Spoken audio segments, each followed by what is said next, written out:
G'day, everybody, and welcome back to another episode of Drones Down Under podcast. All four of us again today, but before we get into the podcast, we'll have a quick word from our sponsors. I'm just kidding, we don't have any sponsors, so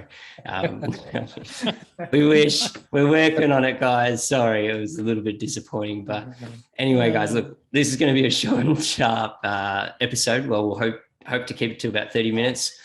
We'll probably have a part one and part two, but today we're going to be covering the real estate world and entering that sort of space. So luckily we've got some very knowledgeable people within this podcast who have been in this space for quite a while. So let's hope we get some pretty awesome information out there for everybody. But I guess maybe we can start with the excluded category and licensing and things like that. I'm happy to take it with the excluded category, guys, if you want me to sort of keep rambling on a little bit at the start here. But go for gold, mate.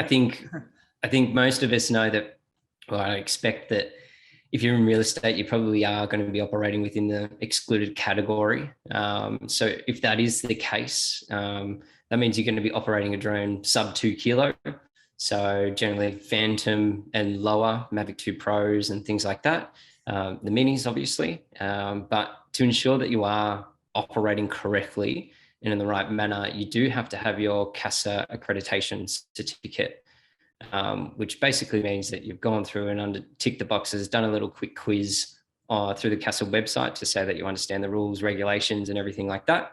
And essentially then you need to create an ARN, and that will all be housed within your My CASA portal. So it's pretty simple. We'll probably have some links down in the show notes or on the YouTube channel for you guys to just quickly follow the prompts and go through the motions if you want to do that yourselves. But I think that would cover it pretty much easily. So I think essentially if you, to really understand where you fit within that category, is that if you are operating sub 2 kilo in the restricted license, you have to get the accreditation if you're going to be making money off what you were doing or the service that you are providing with drones. So if you're flying for a hobby or anything like that, you don't need to do it. But if you're flying to profit off it, and even if it's a portion of what you do for your job, you still need to have the accreditation.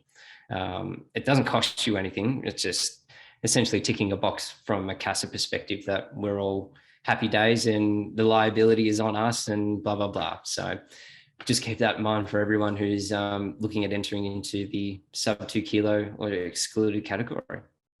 Yeah. Happy with that explanation, guys? I think that's pretty good. I mean, look, definitely, I still think end of the day, and everyone will always say this, that it's recommended you at least go out and get your REPL and get the more detailed knowledge in the industry and what you should be doing and not doing, etc. But it's a great place to start. That's where pretty much all of us start. But you should definitely still keep working towards your REPL and your REOC as well. Yeah. So from your knowledge, Ty, have you been in both spaces, the excluded and licensed side of things? Yes, correct. So I started out in excluded. I think which most people do. That was quite a while ago. And until I started working specifically just in the drone realm, and then obviously the REPL was necessary. But what the reason I said about the REPL at the start there is just because the knowledge that you gain from doing that and having a better understanding of the aeronautical side of things in the drone world and the do's and don'ts, it makes a huge difference. The information is out there to learn, but you actually get it taught to you. So as much as, I recommend everyone needs to start somewhere, and the sub 2 kilo license is where you start, but you should definitely push towards getting your REPL. I can't stress that enough. Probably in regards to some of the other stuff that you need when you get started, a big thing is insurance. Now, this where the licensing can come in play a little bit. So as it stands, as a sub 2 kilo rule for your insurance, guys, you can get your public liability insurance out to about 20 million. Your equipment, you'll be able to get insured for theft, but you will not be able to insure your drone for crash and damage during operation unless you have a REOC. Unless that's changed very recently. I'm pretty sure that's been the same from get-go. So everyone needs to be... A lot of that's in the fine print, that they won't actually tell you when you sign up for an online quote that you actually aren't covered. If you're covered for theft, but that's the way it is right now. Yeah, it is. And people just you really do need to be aware of that. And even as an RAPL holder, you still won't be able to insure yourself a flight. It is the REOC that you'll be able to do that. So do keep that in mind, but obviously we all like to fly safely anyway, and we don't like to get in situations where things can be compromised, but people do just need to be aware of that. Probably then some of the other stuff we need to talk about is a bit more some of the drones that are used.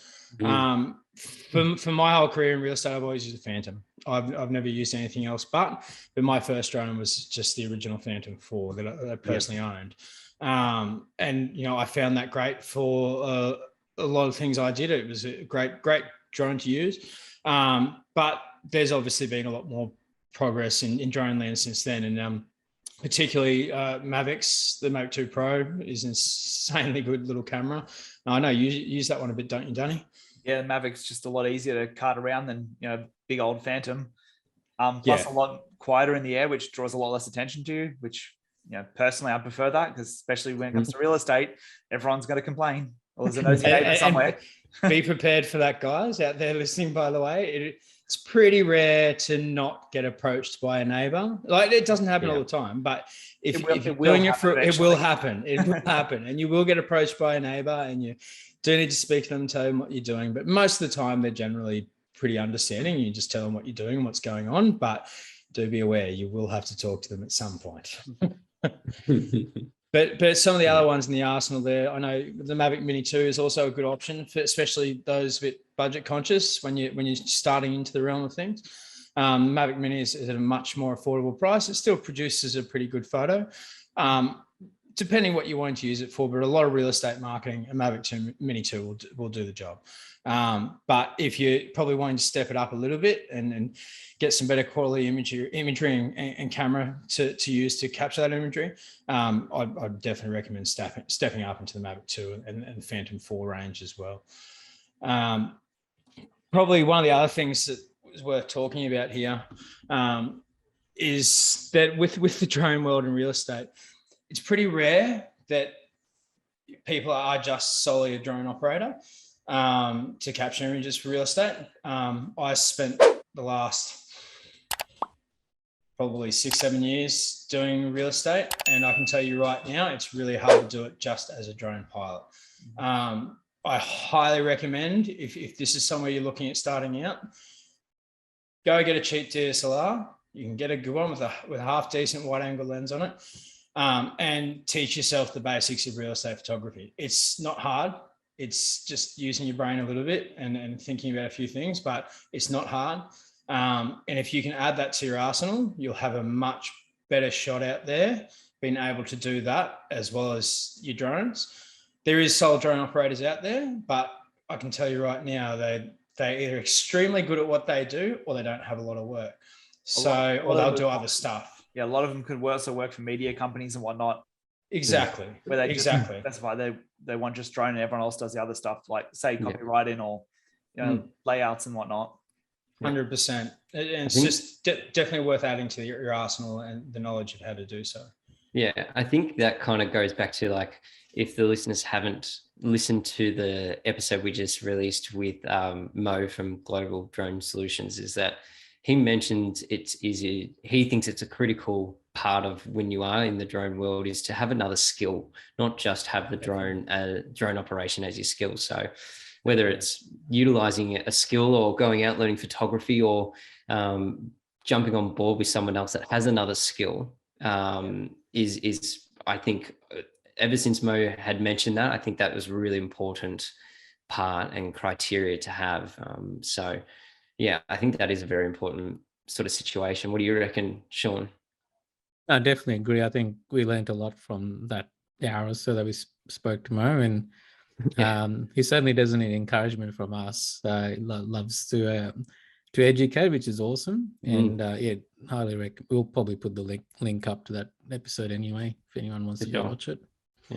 A good example a good example is basically for the last 5-6 years when I've been doing real estate, I've not only been doing real estate photography, ground photography with DSLR, I was doing aerial photography with the drone. I was also doing virtual tours. I was also doing videography as well. So that's what made it viable for me to do. But to do it solely as a drone operator, you've got to have a think about adding some other skills to the arsenal. So I would definitely recommend listeners out there, if you are looking at this, look at being able to provide a whole package.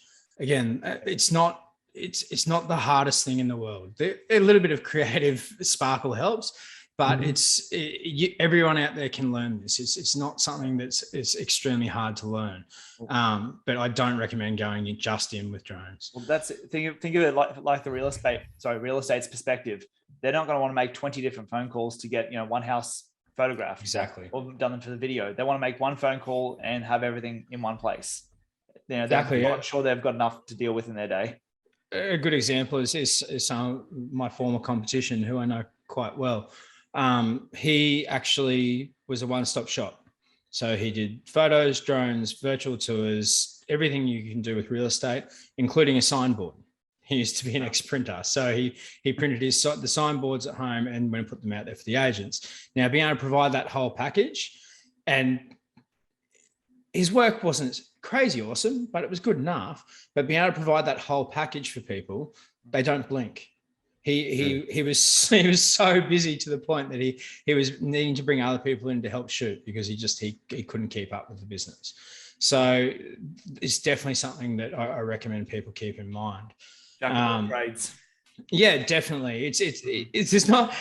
There's a lot of facets within the drone industry, photography industry, and everything like that. The jack of all trades is cursed upon, but not in real estate. It's this slight obscure world, and you'll all understand that if you get out there and work in it. It's not the norm, but it is a great place to start as drone operators, because it'll teach you a lot about the drones and using the drones in the field, and teach you a lot about business and working out there with clients as well. It's a great place to start. So we talk about. Sorry, go on. You go, Danny. You go. So if we're talking about, say, going out and shooting all the time, you got to learn how to shoot and learn camera basics and all that. But what about editing? Post-work. Post-work's another little shell of an issue on its own. But it's look, for the people out there that don't necessarily have a lot of editing background, there's a lot of external editors out there, a lot overseas that are really cheap, but I tell you now, you got to learn to work through language barriers a little bit. But there's a lot of cheap overseas editors out there. But I mean, like I use, for example, there's a local Australian company, Box Brownie. I know the owners. They're a great Australian-based company that does the job, and it's about $2 an image. So you can factor that into your costs when you're charging out for real estate, and not necessarily pay for that out of your hip pocket, but out of the total price of the job. But as far as the actual editing goes itself, if you want to learn, again, it's not that hard to learn. It'll take you a little bit of time of practice to get it perfect, but it is definitely doable. And the beautiful part is now with a lot of software out there, I mean, I don't use Lightroom. A lot of people use Lightroom. I use a very similar product called Capture One. For example, for me, if I would like to be really lazy in the real estate world and not shoot bracketed, I can shoot a one-shot image out of that, pull up my shadows and pull up my highlights and stuff quite nicely, and have the same HDR effect from a 3-bracket photo. So that again eliminates a lot of the, I guess, manual learning of HDR and stuff out of the way to be able to do it in software. But long story short, there's a lot of ways you can do it now that are very user friendly. You don't have to learn the crux of in and out of manually doing HDR. But again, as we've all said in lots of instances, it's still worth learning to know how to do it manually. So you understand the process, but you definitely don't have to spend hours sitting at a computer screen like we've all had to at one point or another. They've made it pretty streamlined these days. Have you found it, Danny? I mean, because I know you obviously shoot a bit of real estate as well, or used to, and we always used external editors to save our time. When it comes to, say, video, I've always outsourced that, just because video obviously takes a lot longer to edit. It's a lot more time consuming, plus is a much higher workload on the computer. When it comes to photos though, I'll essentially batch edit straight in Lightroom. It's literally Control A and sync pretty much. I'll pump out, a whole property's photos in 5 minutes. It's funny, you and I are exact opposite. Exactly. I do photos. I'm like, nah, someone else can do it. Whereas videos, I'm a little bit more finicky. Yeah. I like to do that myself because I like things to be on certain beats and all that kind of jazz. Some people wake up in the morning and decide to meditate. I wake up in the morning and meditate by editing, 2 days worth of photos happily. Oh man, It's quiet. Chuck the earbuds in and just relax. That's not meditating. That's not relaxing. Shoot weddings, mate, and then you'll change your mind real quick in editing. No, stop that. I love when people always say, "Oh, why does a wedding cost so much to shoot?" It's like, yeah, well, you're on site for 12 to 15 hours. Then also there's the 100 hours afterwards of editing. Yeah, man. No one will ever understand that one, but that's another whole conversation in itself. Actually, you know what? We should do an episode about weddings. I reckon that'd be a good one. In drones. Yeah, be a very short episode. Yeah, short episode. I was going to say. I reckon I could fill a full episode now that we're doing half an hour episodes, not hour and a half episode. It could happen.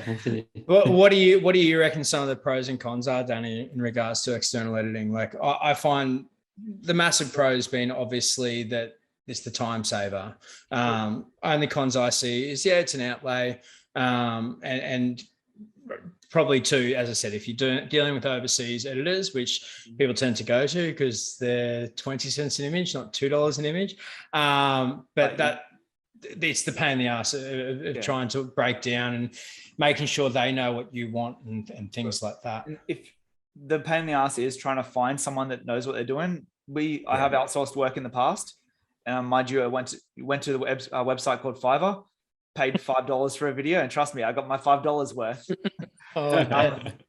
Never using that again. But I just find that you get what you get when it comes to paying for editing. Unless you can find someone good in the first place, I'd rather get it done myself. Yeah. Mind you, if you have the volumes, flog it off to somebody else to do it.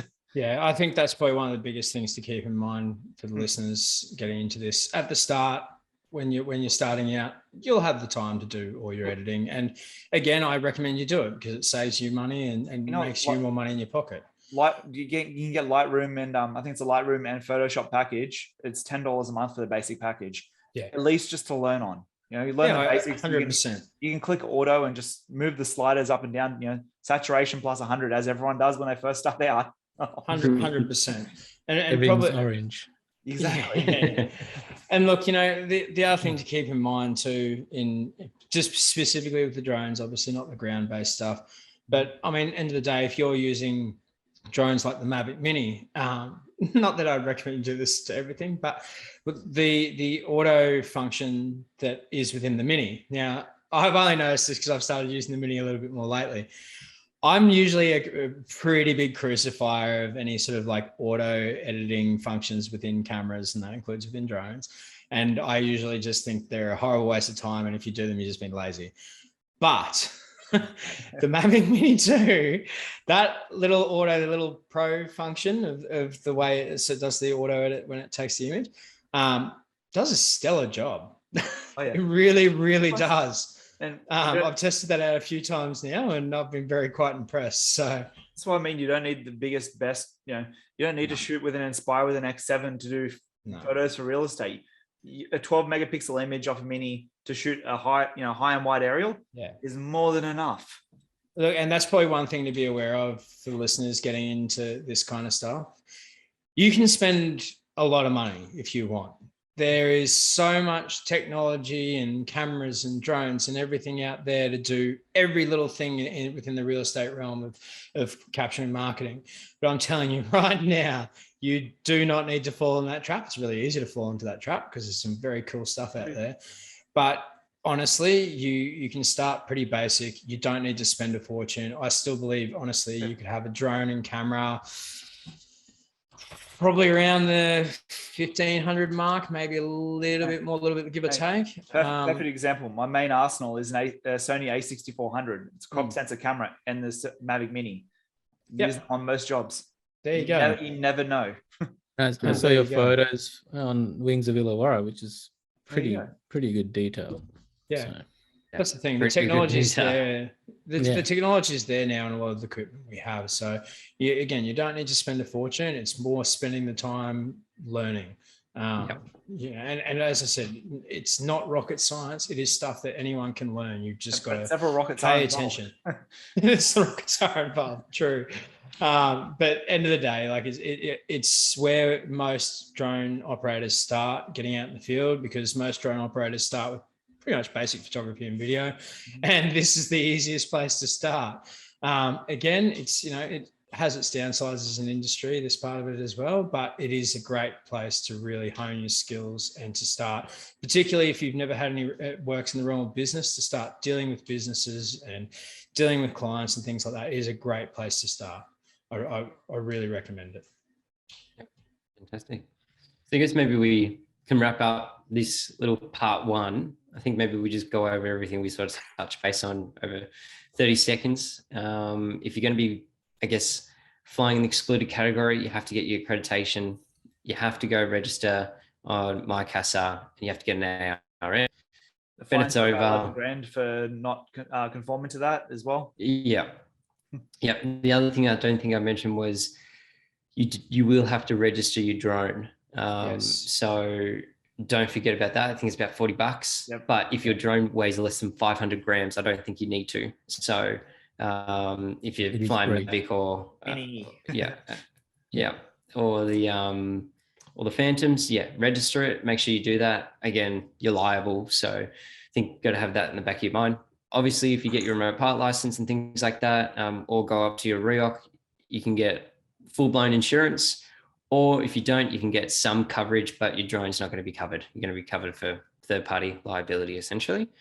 What else? What else did we go? Drones. We want to make sure that you're either got another skill or not. And if you don't have another skill, partner up with someone that has another skill. Ideally, we want to be packaging things up, offering things to people and everything like that. So think outside the box and think outside the box and how you might be able to separate yourself to the rest of the market. You're not just a drone guy or a photographer. Do you do virtual tours? Do you do X, Y, and Z? So have a think about that. And then also you got to factor in how you want to, I guess, post-process everything at the end of the day. If you want to be spending your time or outsource it, it's probably worth, you guys agree, probably worth trying all areas and seeing which one works with your workflow and then going from there. Right on. Sounds good.